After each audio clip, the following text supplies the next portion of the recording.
Hello guys, आपका स्वागत है आपके अपने चैनल हैमर एकेडमी में। तो आज हम शुरू करने वाले हैं चैप्टर 3 की एक्सरसाइज नंबर 3.5।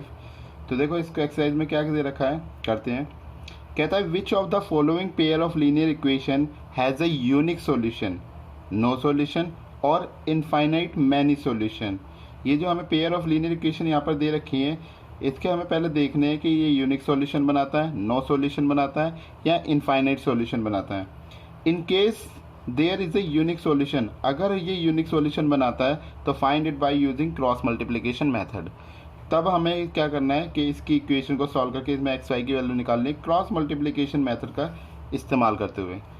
तो एक एक करके सवाल को पहले चेक कर लेते हैं कि ये क्या सॉल्यूशन बना रहे हैं, और सिर्फ हमें क्या करना है कि हमें यूनिक सॉल्यूशन के केस पर ही इसे सॉल्व करना है। ठीक है, तो शुरू करते हैं आगे। तो फर्स्ट पार्ट हम अपना ले लेते हैं। तो फर्स्ट पार्ट है हमारे पास x minus 3y minus 3 equal to 0 and 3x minus 9y minus 2 equal to 0। तो कंडीशन चेक कर लेते हैं हमारी क्या कंडीशन बनती है। तो a1 बाई a2, a1 कितना हमारे पास, इसके पास कुछ नहीं है तो 1 अपॉन में इसके पास 3। फिर b1 बाई b2, वो कितना हमारे पास माइनस 3 बाय माइनस का 9, कैंसिल आउट करेंगे तो ये भी क्या आ जाएगा 1 बाय 3 आ जाएगा। ठीक है, थर्ड वन क्या है हमारे पास, c1 निकाल देख लेते हैं। c1 by c2 equal to minus 3 by minus 2, minus से माइनस कैंसिल यानी कि 3 बाय 2। तो आप देख रहे हो हमारे पास a1 by a2 b1 by b2 ये दोनों सेम आ रहे हैं और c1 बाय c2 सेम नहीं आ रहा। तो हम क्या लिखेंगे यहाँ पर कि a1 by a2 equal to b1 by b2 does not equal to c1 by c2। तो ये हमारी कौन सी कंडीशन थी, ये थी हमारी कौन सी, पैरेलल लाइन की। तो ये हो गई हमारे पास पैरेलल लाइन, यानी कि इसके क्या हो गए, नो सॉल्यूशन। तो नो सॉल्यूशन की कंडीशन आ रही तो हमें सॉल्व नहीं करना है, यहीं पर ये सवाल खत्म होता है। नेक्स्ट क्वेश्चन देखिए, नेक्स्ट क्वेश्चन हमें क्या दे रखा है यहाँ पर, चेक कर लेते हैं हम नेक्स्ट को, सेकेंड पार्ट इसका। तो ये कहता है हमसे, यहाँ पे दे रखा है हमें 2x plus y equal to 5 and 3x plus 2y equal to में 8। तो यहाँ पर a1 बाई a2 की वैल्यू हमें क्या मिल रही है 2 बाई 3, b1 बाय b2 की वैल्यू हमें जो मिल रही है वो क्या है हमारे पास 1 by 2 and c1 by c2 की वैल्यू जो हमें यहाँ पे मिल रही है वो है 5 bye 8।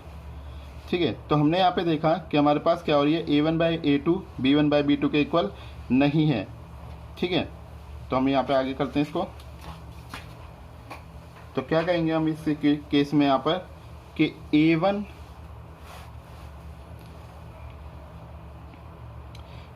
By a2 does not equal to b1 by b2, कि हमारी a1 बाई a2 की वैल्यू b1 बाई b2 के बराबर नहीं है। तो ये कैसा सॉल्यूशन बनाएगा, यूनिक सॉल्यूशन। और ये लाइन कौन सी है, ये भी आपको याद रहना चाहिए कि ये इंटरसेक्टिंग लाइन है हमारी।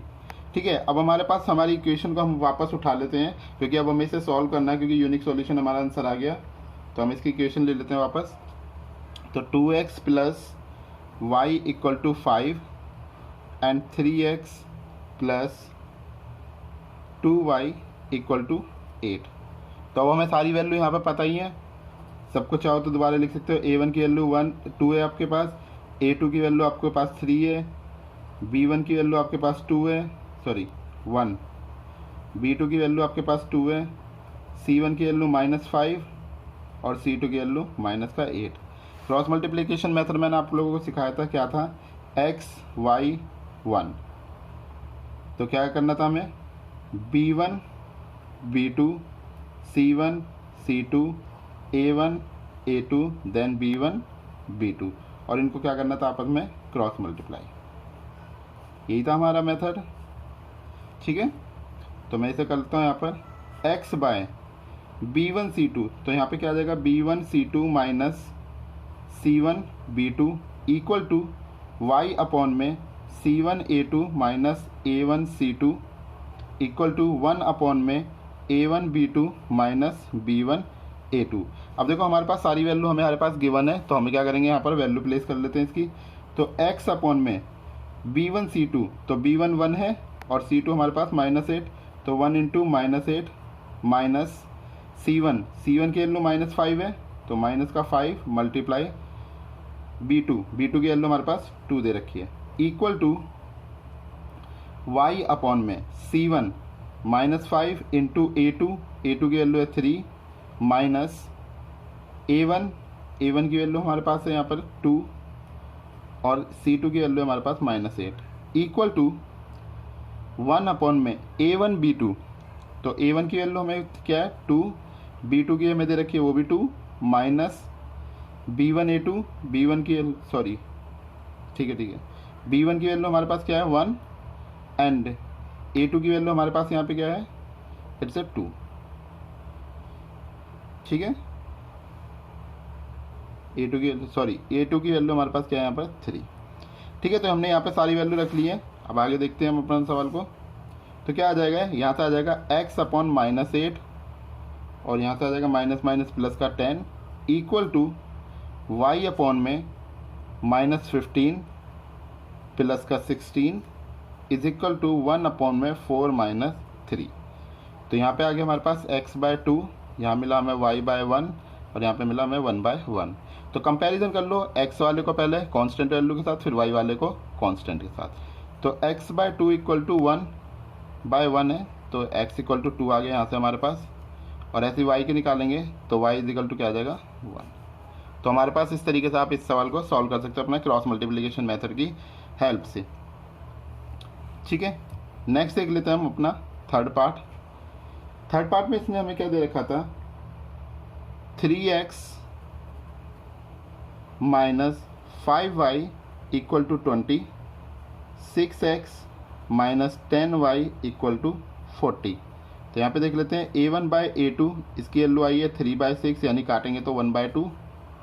ठीक है, B1/B2 चेक करेंगे -5/-10 माइनस से माइनस कैंसिल 5 to the 10 तो 1/2 एंड C1/C2 निकालेंगे तो -20/-40 कैंसिल करेंगे तो हमारे पास क्या आ गया 1/2। तो तीनों ही केस सेम आ रहे हैं, तो क्या मिल जाएगा हमें A1/A2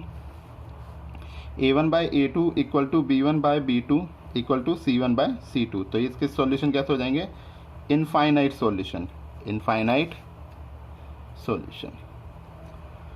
तो इनफाइनाइट सॉल्यूशन के लिए हमें इसे सॉल्व नहीं करना।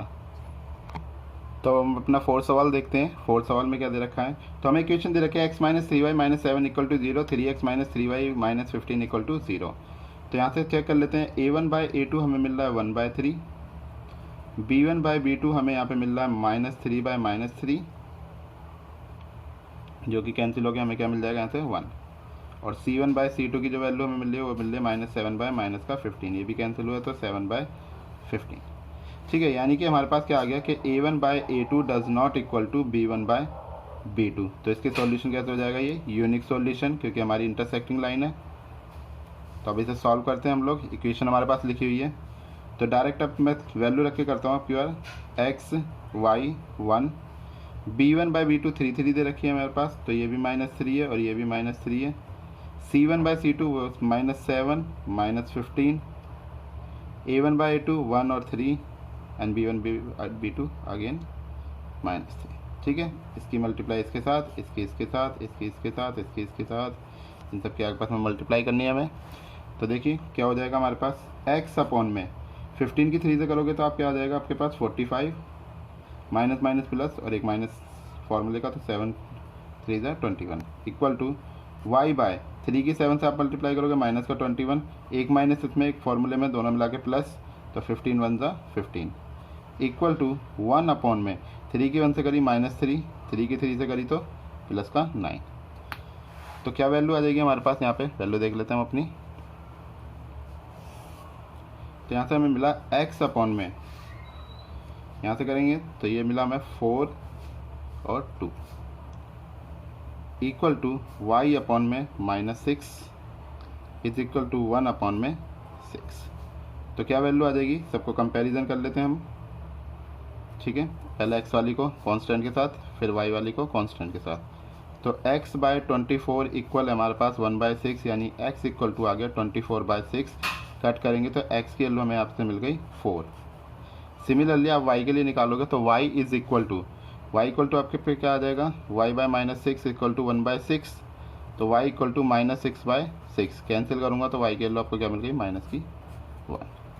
ठीक है, बड़ा ही सिंपल सवाल था। तो चारों सवाल हम लोगों ने इसके कर लिए। अब आप नेक्स्ट देखते हैं, नेक्स्ट क्वेश्चन क्या है हमारे पास इसका। अगले क्वेश्चन में हमसे क्या कहता है, कह रहा है for which value of a and b does the following pair of linear equation have an infinite number of solution. ये वर्ड जरूर याद रखना, क्योंकि इसके आधार पर ही आप बहुत ही अच्छी तरीके से सवाल को कर सकते हो। अब इसने साफ कह दिया इनफाइनाइट नंबर ऑफ सॉल्यूशन की कंडीशन है, तो हमें ए और बी की वैल्यू फाइंड आउट करनी है यहाँ पर। तो देखो कंडीशन क्या होती है इनफाइनाइट सॉल्यूशन की।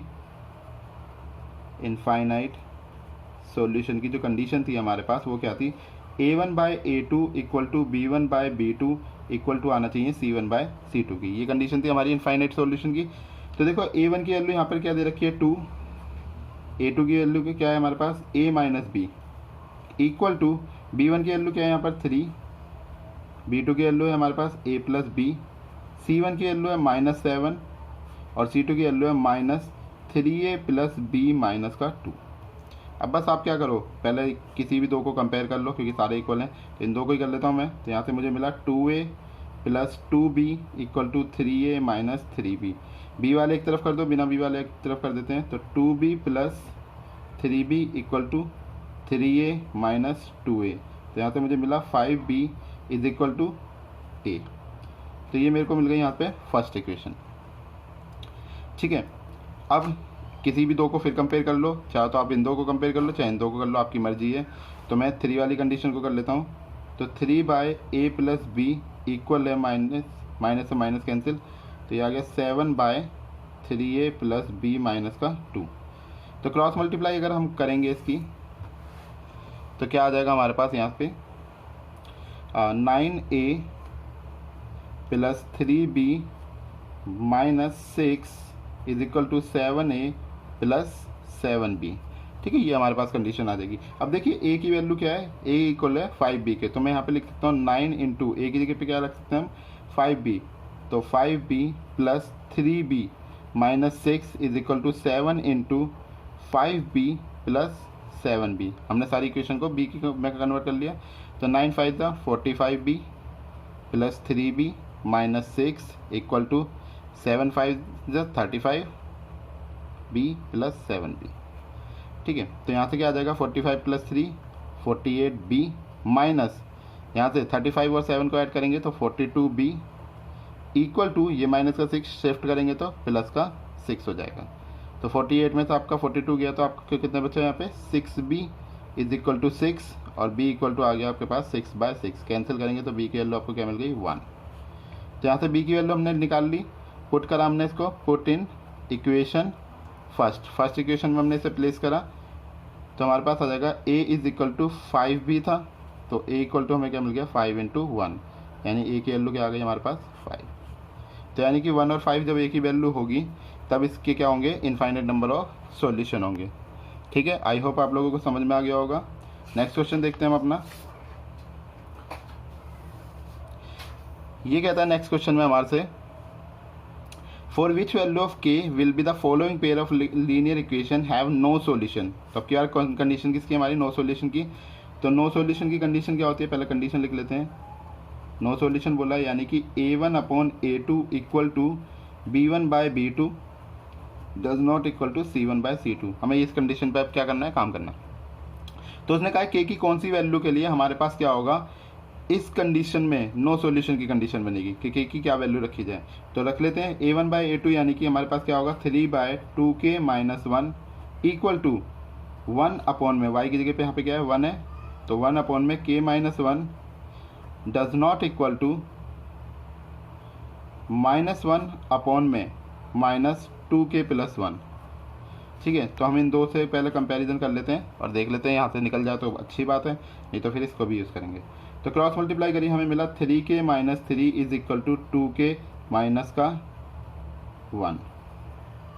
ठीक है, k वाले एक तरफ कर देते हैं, तो 3k minus 2k is equal to -1 plus 3। तो यहाँ से क्या आ गया हमारे पास k इज इक्वल टू 2। तो यहाँ से हमारे पास k की वैल्यू क्या आ गई 2, यानी कि k की वैल्यू अगर हम यहाँ पे 2 रखेंगे तो इसके जो सॉल्यूशन आएंगे वो नंबर कितने आ जाएंगे हमारे पास, इनफाइनाइट सॉल्यूशन आ जाएंगे। आप चाहो तो यहाँ पे ट्राई करके देख सकते हो कि क्या कंडीशन बन रही है। ठीक है, हमने यहाँ पे मल्टीप्लाई कर ली थी इसकी 3k माइनस 3, इसकी इधर से करेंगे तो 2k माइनस का 1, और जब हमने इसको क्या करा k वाले एक तरफ कर दिए, बिना k वाले एक तरफ कर दिए, तो हमारे पास ये आंसर आ गया। ठीक है, नेक्स्ट क्वेश्चन देखते हैं। हमारा नेक्स्ट क्वेश्चन क्या है। तो ये नेक्स्ट क्वेश्चन में कहता है हमसे कि solve the following pair of linear equation by cross multiplication method. इसमें दूसरा मेथड भी कहा था उन्होंने, सब्स्टिट्यूशन मेथड, लेकिन मैंने इस एक्सरसाइज को क्रॉस मल्टीप्लिकेशन मेथड पे समझाना, इसलिए मैंने यहाँ पे सिर्फ क्रॉस ही लिखा है। ठीक है, आप दोनों ही मेथड से इसे सॉल्व कर सकते हो, आप दोनों का यूज़ करना और इसको सॉल्व भी करना। ओके, तो हम सॉल्व करते हैं यहाँ पे। तो क्रॉस मल्टीप्लिकेशन मेथड क्या था हमारे पास, तो A1 की वैल्यू यहाँ पर है 8, B1 की वैल्यू आपको मिल रही है यहाँ पे 5 और C1 आपको मिल रहा है यहाँ पे 9 माइनस का, क्योंकि आपको पहले इसे शिफ्ट करना होगा। ठीक है, A2 की वैल्यू बताएंगे तो यहाँ पे आ गई 3, B2 की वैल्यू आपकी कितनी आ जाएगी 2 और C2 की वैल्यू आपकी कितनी आ जाएगी यहाँ से -4। तो क्या था फॉर्मूला हमारा x y 1, इस तरीके से ही आप लिखेंगे तो बहुत अच्छा रहेगा। B1 से स्टार्ट करना है आपको, B1 B2 वालों को लेना है पहले, तो 5 2, फिर C1 C2 वालों को -9 -4, फिर A1 A2 8 3 and again B1 B2। ठीक है, और इनको क्या करना है, क्रॉस मल्टीप्लाई करना है। आप चाहो तो एक बार बना के इसे फार्मूले को और उस फार्मूले को डायरेक्ट भी आप यूज़ कर सकते हो, और आपको ऐसा अगर अच्छा लगे और ऐसा आपको ईजी लगे तो आप ऐसे भी कर सकते हो।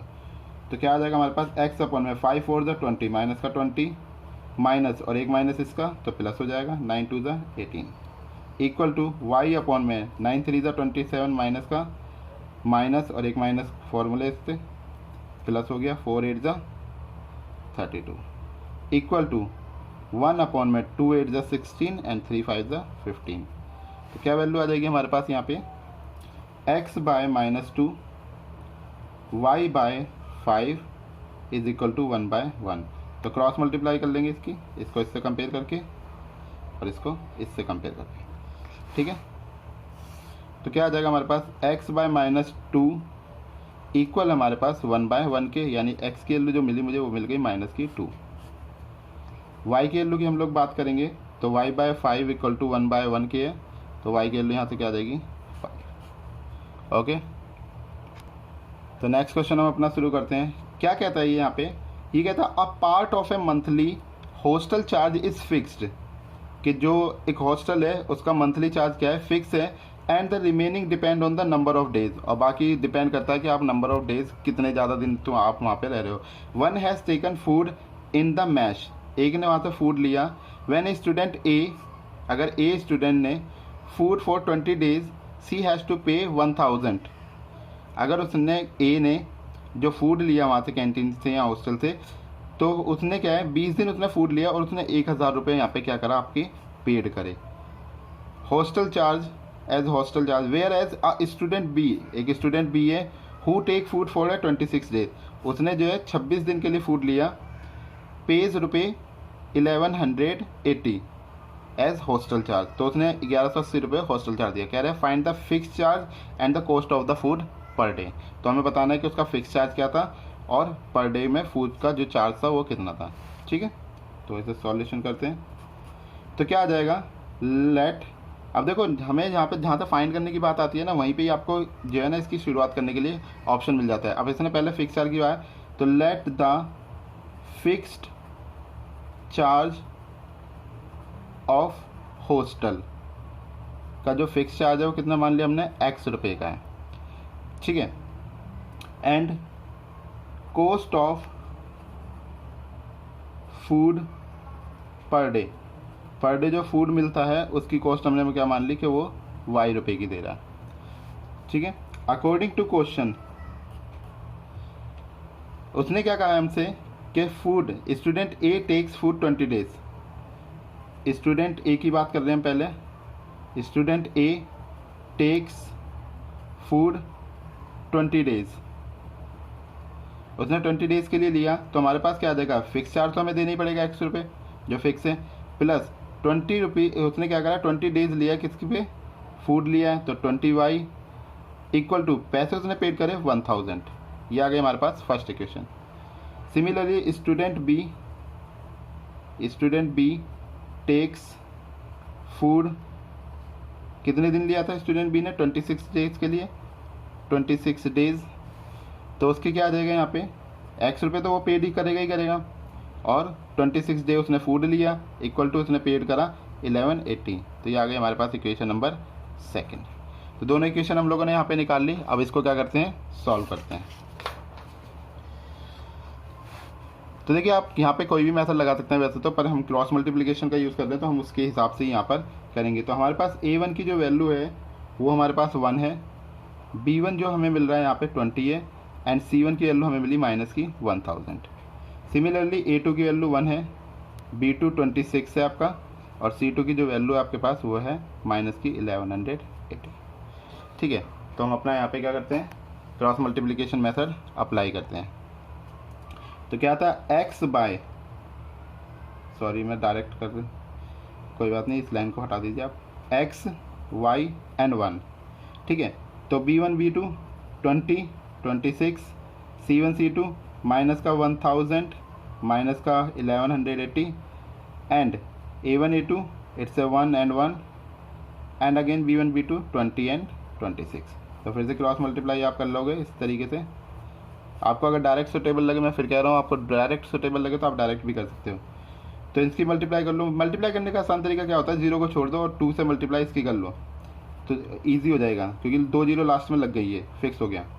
ठीक है, तो कितना आ जाएगा हमारे पास, यहाँ पे मैंने ज़्यादा ही गैप ले दिया कुछ तो कोई बात नहीं, इन 0 को दूसरे में यूज़ कर लेंगे। तो पहले इसकी मल्टीप्लाई कर लेते हैं। 2 8 16, 2 1 2 एंड 1 3, 2 1 2, और 2 0 लगा दो, माइनस, और एक माइनस यहाँ से मिलेगा तो प्लस हो जाएगा ये, और यहाँ से करेंगे तो हमें कितना मिलेगा, 2600 sorry, equal to y upon में इसकी करेंगे तो हमारे पास क्या आएगा, माइनस का 1000 plus 1180 is equal to 1 upon में 26 माइनस 20। ठीक है, तो इसे सॉल्व कर लेते हैं। x बाय, यहाँ से हमारे पास क्या आ जाएगा, 0 0 एंड 10 में से 6 गया 4, 5 में से 3 गया तो 2, इक्वल टू y अपॉन में 180 इक्वल टू 1 अपॉन में 6। तो आप क्या करोगे, आप कंपेयर करोगे फर्स्ट वाले को लास्ट से एंड सेकंड वाले को लास्ट से, तो आपको मिलेगा x by 2400 is equal to 1/6, और x की वैल्यू आपके पास यहाँ से क्या आ जाएगी, 2400 डिवाइडेड बाय 6, कैंसिल आउट करेंगे तो 400। तो यानी कि जो x की वैल्यू थी आपको, जो आपके पास x की वैल्यू आई वो कितनी आ गई यहाँ पे, 400। ठीक है, आपने x निकाल लिया अपना, आगे चलते हैं, हमें y भी निकालना है। तो y by 180 is equal to 1/6, तो y इज इक्वल टू 180/6, ये यहाँ से क्रॉस मल्टीप्लाई करेगा तो ऊपर चला जाएगा, तो 6 से ये कैंसिल करा तो 6 3 18, तो y इज इक्वल टू कितना आ गया, 30। तो यानी कि हमने दो चीज़ों की यहाँ पे बात हो रही थी, फिक्स चार्ज की। तो फिक्स चार्ज कितना उसका, फिक्स चार्ज ऑफ हॉस्टल, जो हॉस्टल का फिक्स चार्ज है वो है 400 रुपये, and cost of per day food is equal to 30 rupees. ठीक है, काफ़ी इजी सवाल था, कोई ज़्यादा हार्ड नहीं था, बस आपको स्टेटमेंट को थोड़ा सा ध्यान से पढ़ना है और इसके बाद आपके सवाल हो जाएंगे। चलिए नेक्स्ट क्वेश्चन करते हैं। नेक्स्ट क्वेश्चन में क्या कहता है, ये है, इसकी भी बात सुन लेते हैं। ये कहता है, a fraction become 1/3 when 1 is subtract from the numerator and it become 1/4 when 8 is added to its denominator, find the fraction. इस टाइप का सवाल हमने पहले भी कर लिया, 3.4 एक्सरसाइज में भी इस टाइप का सवाल आया था, तो वही सेम वे है, तो कर लेते हैं। लेट द न्यूमरेटर को हमने लेट कर लिया कि वो हमारे पास x है, और डिनोमिनेटर इसका क्या हो जाएगा हमारे पास, वो हो जाएगा हमारे पास y। तो फ्रैक्शन क्या बनेगा, फ्रैक्शन को हिंदी में भिन्न कहते हैं, अगर किसी को याद ना हो तो मैं फिर बोल देता हूँ, फ्रैक्शन को हिंदी में भिन्न बोलते हैं, भिन्न। ठीक है, और न्यूमरेटर आपका अंश होता है, अगर किसी को नहीं पता तो इसको बता देता हूँ मैं, ये अंश होता है और ये आपका हर होता है। तो फ्रैक्शन क्या होता है हमारे पास, न्यूमरेटर बट्टे में डिनोमिनेटर, यानी कि अंश बट्टे में हर, x अपॉन वाई हमारे पास ये आ गया। अकॉर्डिंग टू क्वेश्चन हम देख लेते हैं उसने क्या कहा था। उसने कहा अ फ्रैक्शन बिकम 1/3, फ्रैक्शन 1/3 हो जाएगा जब हम क्या करेंगे, 1 सब्सट्रैक्ट करेंगे फ्रॉम द न्यूमरेटर। तो यानी कि न्यूमरेटर में से 1 सब्सट्रैक्ट करेंगे, डिनोमिनेटर में से कुछ नहीं, तो जो ये फ्रैक्शन की वैल्यू है वो क्या बन जाएगी, 1/3। क्रॉस मल्टीप्लाई करेंगे तो 3x माइनस का 3 इज इक्वल टू y। ठीक है, अब y वाले को शिफ्ट कर लो तो 3x minus y minus 3 equal to 0, ये मेरी फर्स्ट इक्वेशन। आगे ये हमसे क्या कहता है, यहाँ देखिए, कहता है and it become 1/4 when 8 is added to its denominator. आपके डिनोमिनेटर में ऐड करना है हमें, ठीक है, 8 को। तो x में कुछ ऐड नहीं करना, डिनोमिनेटर में हमने 8 ऐड करा, इक्वल टू क्या बन जाएगा 1/4। क्रॉस मल्टीप्लाई करेंगे तो हमें मिलेगा 4x is equal to y plus 8। ठीक है, ये हमारे पास यहाँ पे आ गया। आगे सॉल्व करते हैं इसको, तो क्या आ जाएगा हमारे पास, यहाँ से हमें मिल गया 4x minus y minus 8 equal to 0, equation number second. ठीक है, अब दोनों इक्वेशन हमें यहाँ पे मिल गई है। आगे इसको सॉल्व करते हैं। तो हमने जो दो इक्वेशन बनाई थी यहाँ पर, हमने यहाँ पे लिख लिया उसको। तो देखिए a1 की वैल्यू यहाँ पर कितनी है 3, b1 की वैल्यू -1, c1 माइनस का 3, a2 की वैल्यू है 4, b2 की वैल्यू है -1 एंड c2 की वैल्यू आपकी -8। ठीक है, ये सारी वैल्यू हमारे पास यहाँ पर आ गई हैं। अब हम लोग क्या निकालेंगे इसकी x अपॉन में, फिर मैंने वही लाइन लिखाई थी, हटाई देते, x y एंड 1। x की यहाँ से मैंने कहा था b1 से आपकी स्टार्ट करोगे, b1 b2 से, तो -1 फिर -3 -8 c1 c2, फिर a1 a2 यानी कि 3 4 and then after b1 b2 again -1 इनकी क्रॉस मल्टीप्लाई। आई होप आप लोगों को पता लग गया होगा क्रॉस मल्टीप्लिकेशन मेथड कैसे इस्तेमाल करते हैं। आप लोग इसी तरीके से इस्तेमाल कीजिए, पेपर में आपके लिए काफ़ी सुटेबल रहेगा ये मेथड। तो यहाँ से आ जाएगा 8 की 1 से मल्टीप्लाई करी हमने, तो 8 1 सा 8। हमेशा याद रखना, पहले इन दो की मल्टीप्लाई करोगे आप, इन दो नंबरों की, उसे लिखोगे, देन आफ्टर इसकी करोगे। ऐसे ही हर एक पोर्शन में आपको इसी तरीके से करना है। गलती मत करना, बहुत से बच्चे इधर से कर देते हैं आप लोग, तो ये गलती मत करना, बच्चा बोल दे सॉरी। तो बहुत से दोस्त हमारे ऐसे हैं जो क्या करते हैं, इस तरफ से मल्टीप्लाई करते हैं, तो इस तरफ से नहीं करके आप इधर से करना, जो फर्स्ट वैल्यू है तो फर्स्ट वाले पे पहले होगा। ठीक है, अब माइनस माइनस प्लस और एक माइनस इसका, तो 3 1 3 is equal to y upon में 4 की 3 से करूँगा तो माइनस का 12 प्लस एक माइनस इस पे और एक फार्मूले में, तो 8 3 24 इक्वल टू 1 अपॉन में 1 की 3 से करेंगे तो -3 माइनस माइनस प्लस 4 1 4। तो क्या मिल जाएगा आपको यहाँ से x/5 y/12 इक्वल टू 1/1। ठीक है, तो हम यहाँ से वैल्यू निकाल लेते हैं अपनी। तो क्या आ जाएगा x/5 इज इक्वल टू 1/1, तो x की वैल्यू यहाँ से आ गई 5 एंड y/12 इक्वल टू 1/1, यानी y की वैल्यू आपको क्या मिल गई 12। तो हमें x y की वैल्यू यहाँ से मिल गई है। तो हमारे पास जो फ्रैक्शन उसने पूछा था हमसे कि फ्रैक्शन क्या होगा, यानी इसका भिन्न क्या होगा, तो भिन्न क्या बताया था हमने, x/y था, तो x की वैल्यू हमारे पास 5 आई है और y की वैल्यू 12 आई है, तो ये इसका फ्रैक्शन है। ठीक है, नेक्स्ट सवाल पे चलते हैं हम लोग। तो नेक्स्ट क्वेश्चन देखते हैं हम अपना। ये कहता है यहाँ पर कि यश स्कोर 40 मार्क्स, यश ने 40 मार्क्स स्कोर किए इन ए टेस्ट, एक टेस्ट के अंदर, getting 3 marks for the each right answer, सही आंसर पे उसे 3 मार्क्स मिले, and losing 1 marks for each wrong answer, और अगर वो गलत मार्क्स देता तो उसका 1 मार्क्स क्या हो जाएगा, वहाँ से डिडक्ट कर लिया जाएगा, यानी कि काट दिया जाएगा। Had 4 marks been awarded for each correct answer, फिर नेक्स्ट में उसने क्या है कि उसे 4 मार्क्स मिलेंगे हर एक सही आंसर पे, and 2 marks will be deducted for each incorrect answer. Then Yash would have score, Yash ने स्कोर किए 50 मार्क्स। तो how many question were there in the test, तो टेस्ट में कितने क्वेश्चन थे, तो ये हमें बताना है। तो सॉल्यूशन देखते हैं हम इस क्वेश्चन का। तो क्या है, उसने क्या बोला है कि number of the correct answer का जो नंबर है उसको हमने लेट कर लिया यहाँ पर x, and number of wrong question उसको हमने यहाँ पे लेट कर लिया y। अकॉर्डिंग टू क्वेश्चन उसने हमें क्या दे रखा था यहाँ पे, तो उसने हमें कहा था यहाँ पर कि getting 3 marks for each right answer and losing marks for each wrong answer. ठीक है, तो इक्वेशन क्या बन जाएगी हमारे यहाँ पे, अगर हम इसके अकॉर्डिंग चलते हैं, तो 3x राइट आंसर के लिए minus y is equal to total कितने गेट करे उसने 40। This is our first equation. And second equation के लिए उसने क्या कहा था, 4 marks been awarded for each correct answer. तो करेक्ट आंसर के लिए उसे मिले 4 marks and next 2 marks been deducted for the each incorrect answer. तो 2 मार्क्स होगा उसके डिडक्ट और उसे जो नंबर मिले वो हो गए 50 जो वो उसने उसमें गेट करे। तो ये आ गई हमारी सेकंड इक्वेशन। बस अब आप इसे सॉल्व कर लीजिए। आप किसी भी फॉर्मेट से सॉल्व कर सकते हैं, यहाँ पर जो भी आपको सुटेबल लगे आप उस फॉर्मेट को यहाँ पे लगा सकते हैं। तो मैं यहाँ पे देखिए सब्स्टिट्यूशन मेथड लगा देता हूँ, यहाँ से वैल्यू फाइंड आउट कर लेता हूँ।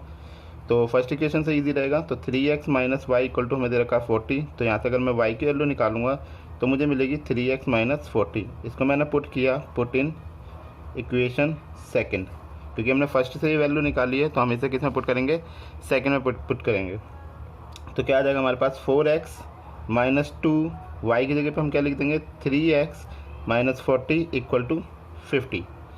तो यहाँ से हमारे पास क्या आ जाएगा 4x माइनस का 6x minus plus 80 is equal to 50।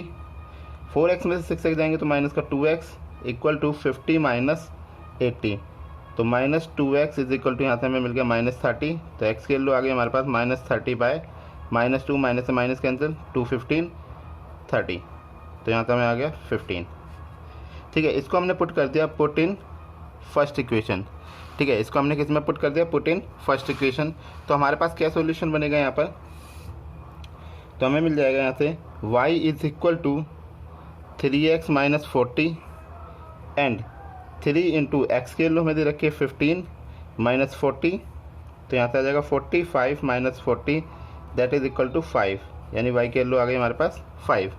तो क्या हो जाएगा, number of correct answer, number of correct answer, तो हमें यहाँ पे कितने मिल गए 15 and number of wrong answer वो हमें यहाँ पे मिल गया 5। टोटल कितना हो गया, total number of question, total number of question, जो टोटल नंबर ऑफ क्वेश्चन हमें मिले 15 plus 5 that is equal to 20। तो that is our solution. So it is so easy. आप लोगों को बड़े आराम से क्वेश्चनों को समझना है, देन आफ्टर आपको इसको करना है। और कोई भी आपको प्रॉब्लम आती है आप कमेंट सेक्शन में लिखो, आपको उसका सॉल्यूशन ज़रूर मिलेगा। So thank you very much. तो नेक्स्ट क्वेश्चन में ये हमसे क्या कहता है, ये कहता है कि प्लेस ए एंड बी, दो प्लेस हैं, मैं यहाँ पे आपको ड्रॉ भी कर देता हूँ साथ साथ। एक ये प्लेस ए है और एक ये प्लेस बी है। ये कह रहा आर 100 किलोमीटर अपार्ट, ये एक दूसरे से 100 किलोमीटर दूर है। On a highway one car start from A, एक कार है, थोड़ा सा डिज़ाइन बना देता हूँ आपके लिए। ये कार हो गई, यहाँ पे भी एक और कार है। तो ये कहता है start from A and another from B at the same time, एक ही टाइम पे दोनों कार स्टार्ट होती हैं। If the car travel in the same direction, अगर वो सेम डायरेक्शन में चल रही है, यानी ये भी इस तरफ चल रही है और ये भी इसी तरफ चल रही है, एक डायरेक्शन में चल रही है, एट डिफरेंट स्पीड, लेकिन उनकी स्पीड क्या है, अलग अलग है। तो दे मीट इन 5 आवर, तो वो एक दूसरे से 5 घंटों में मिलते हैं। If they travel toward each other, अगर ये दोनों एक दूसरे के इक्वल डायरेक्शन में चलें, यानी कि एक दूसरे के अपोजिट डायरेक्शन में, इस तरीके से अपोजिट डायरेक्शन में चलें, दे मीट इन 1 आवर, तो ये 1 घंटे में मिलते हैं। कह रहा है व्हाट आर द स्पीड ऑफ द 2 कार्स। ठीक है, तो हमें दोनों कार की स्पीड बतानी है। तो लेट द स्पीड ऑफ फास्ट कार, हम एक को फास्ट कार मान लेते क्योंकि दोनों अलग अलग रोड से चल रही हैं। तो फास्ट कार की स्पीड हमने मान ली x, ठीक है, और स्पीड ऑफ अदर कार, दूसरी जो कार है उसकी स्पीड को हमने क्या माना y। अब देखो एक दूसरे से इसका रिलेशन है तो इसलिए रिलेटिविटी यहाँ पे लगेगी। तो रिलेटिविटी ऑफ स्पीड, तो रिलेटिविटी क्या होगी, अब देखो कह रहा है लेट द स्पीड ऑफ फास्ट कार, हमने x मानी है और स्पीड ऑफ अदर कार हमने y मानी है। क्या बोला था इसने हमसे, कह रहा है one car start from the A and another start from the B at the same time if the car travel in the same direction, अगर दोनों सेम डायरेक्शन में चलती हैं तो सेम डायरेक्शन में चलेंगी, यानी कि वो एक दूसरे से क्या होंगी, दूरी भगते रहेंगी, क्योंकि एक आगे भगेगी और एक पीछे बढ़ेगी। और फास्ट वाली को हमने x माना और जो हमारी दूसरी कार है उसको हमने y माना है। एंड रिलेटिव स्पीड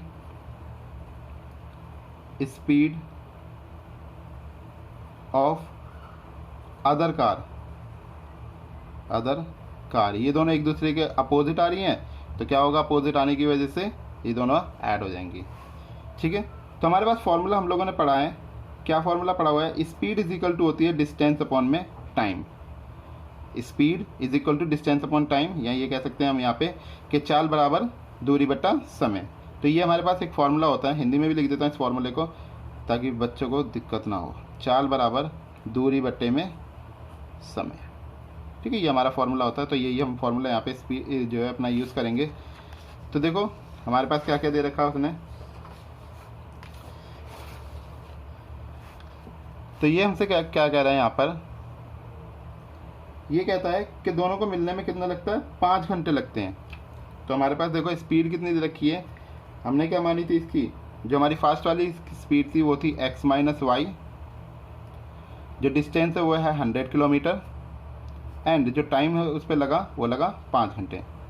तो क्या हो जाएगा, इसको कैंसिल करेंगे तो यहाँ पे क्या आ गया हमारे पास 20। तो x minus y is equal to 20, first equation मिल गई। दूसरे केस में क्या था हमारे पास, उसने कहा था कि जो स्पीड है, स्पीड हमारे पास कितनी है, x प्लस वाई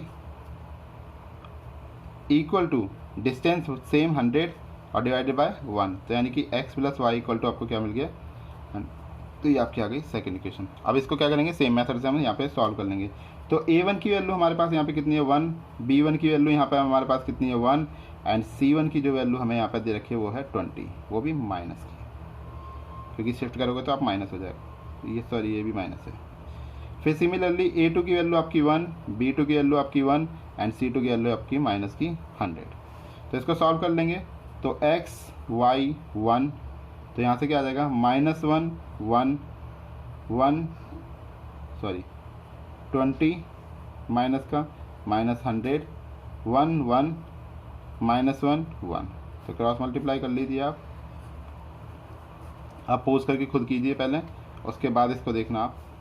तो क्या आ जाएगा यहाँ से, x by 100 plus 20 is equal to y upon में -20 प्लस 100 इक्वल टू 1 अपॉन में 1 प्लस 1। तो यहाँ से आपको मिल गया x by 100 plus 120 sorry 100 plus 20 is 120 is equal to y by 80 is equal to 1 by 2। तो क्या आ जाएगा आपकी, कंपैरिजन कर लीजिए। तो x by 120 is equal to 1 by 2, तो x is equal to 120 by 2, cancel out करेंगे तो x की वैल्यू हमें मिल गई यहाँ से 60। Similarly y by 80 is equal to 1 by 2, तो y is equal to 80 by 2, cancel करेंगे तो y की वैल्यू आपको क्या मिल गई 40।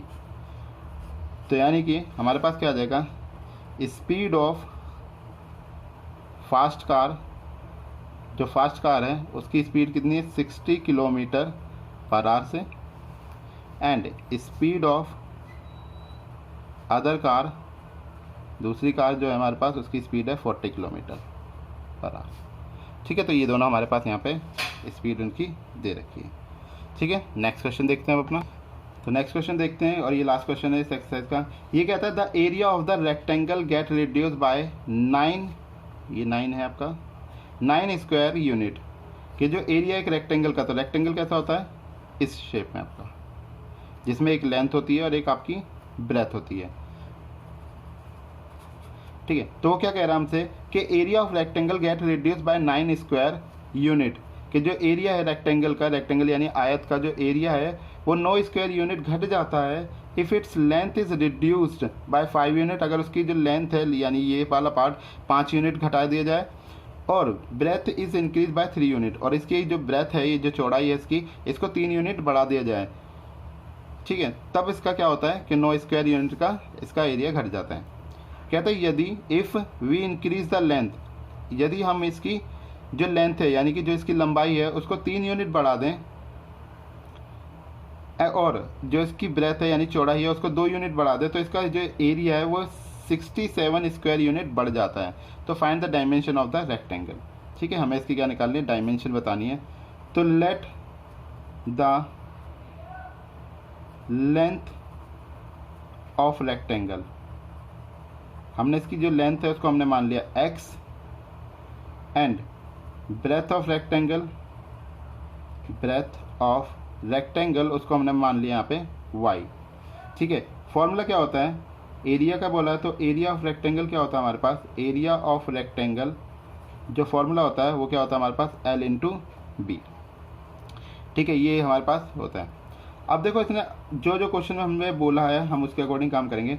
इसने कहा हमसे कि क्या कहता है कि 9 स्क्वायर यूनिट रिड्यूस हो जाती है if the length is reduce. तो लेंथ को रिड्यूस कर रहा है यानी कि आप माइनस करेंगे तो x माइनस 5 L की जगह पर, फिर मल्टीप्लाई है इसकी, कह रहा and breadth is increase 3 unit, तो ब्रेथ 3 यूनिट बढ़ दिए तो 5 प्लस 3 ये कहता है। तो जो इसका एरिया है, एरिया क्या था इसका XY, तो XY जो इसका एरिया है, क्योंकि लेंथ इंटू ब्रेथ करेंगे तो XY आएगा, तो XY कितना रिड्यूस हो रहा है यहाँ पर 9 यूनिट का। तो इनको पहले मल्टीप्लाई कर लो तो यहाँ से आपको मिला XY प्लस का 3x माइनस का 5y माइनस का 15 is equal to XY minus 9। तो देखिए XY से XY कैंसिल तो आपको मिल गया 3x minus 5y minus 15 plus 9 is equal to 0, यानी कि 3x माइनस 5y और इसको करेंगे तो यहाँ से मिलेगा माइनस 6 इज इक्वल टू 0। ये आपकी आ गई फर्स्ट इक्वेशन। ठीक है, सिमिलरली उसने क्या कहा है अगले पार्ट में, आप ये देख लीजिए। ये कहता है कि if we increase the length by 3 unit and breadth by 2 unit, अगर हम लेंथ और ब्रेथ दोनों को क्या करें, इंक्रीज कर दें, तो हमारे पास 67 स्क्वायर यूनिट का उसका एरिया इंक्रीज हो जाता है। तो देखिए क्या कहा उसने कि अगर हम लेंथ को 3 यूनिट बढ़ा दें और ब्रेथ को 2 यूनिट बढ़ा दें तो जो उसका एरिया है XY उसमें 67 यूनिट की इंक्रीमेंट हो जाती है। ठीक है, तो नेक्स्ट देखिए आगे, क्रॉस मल्टीप्लाई कर लीजिए, सॉरी इसकी भी मल्टीप्लाई कर लीजिए। तो x की y से करी XY प्लस 2 की x से करी तो 2x, 3 की y से करी तो 3y, 3 की 2 से करी तो 6 is equal to XY plus 67। तो यहाँ पे भी XY से XY कैंसिल हो गया तो आपको मिल गया 2x प्लस 3y प्लस का 6 माइनस का 67 इक्वल टू 0। तो 2x प्लस 3y माइनस का 61 इक्वल टू 0। ये आपकी आ गई सेकंड इक्वेशन। ठीक है, तो अब हमारे पास यहाँ पे दोनों इक्वेशन हमारी आ चुकी हैं। तो इसको भी अब सॉल्व कर लेते हैं। तो वही मेथड x y 1। ठीक है, तो वैल्यू लिख लेते हैं इसकी। तो पहले इसकी जो है वैल्यू लिख ली हमने यहाँ पे सबकी, ताकि लिखने में आसानी रहे। तो देखिए हमारे पास क्या आ जाएगा, -5 3 -6 61 3 2 एंड -5 3 अगेन। तो यहाँ से हम इसको क्रॉस मल्टीप्लाई कर लेंगे तो देखिए क्या आ जाएगी हमारे पास वैल्यू, x अपॉन में 5 के करेंगे तो 5 6 जा 30, तो 305 प्लस का माइनस 6 3 जा 18, तो plus 18 is equal to y divided by 2 6 जा 12 माइनस का 12, इसकी करेंगे तो प्लस 3 1 जा 3 एंड 6 3 जा 18 is equal to 1 by 9 plus 5 के 2 से करोगे आप तो आपको मिलेगा 10। ठीक है, तो आपके पास क्या आ जाएगा, यहाँ से इसको सम कर लेते हैं, x बाय इन दोनों को सम करते तो 8 5 3 1 एंड 1 2 एंड 3 का 3 is equal to y upon में 3 में से 2 सब्सट्रैक्ट करें तो 1, 8 में से 1 गए तो 7 and 1 is equal to 1 by 19। तो यहाँ से हम वैल्यू निकाल लेते हैं हमारे पास। तो x by 323 is equal to 1 by 19। तो देखते हैं हमारे पास क्या वैल्यू आ जाएगी यहाँ से, x इज इक्वल टू हमारे पास आ जाएगा 323 डिवाइडेड बाय 19।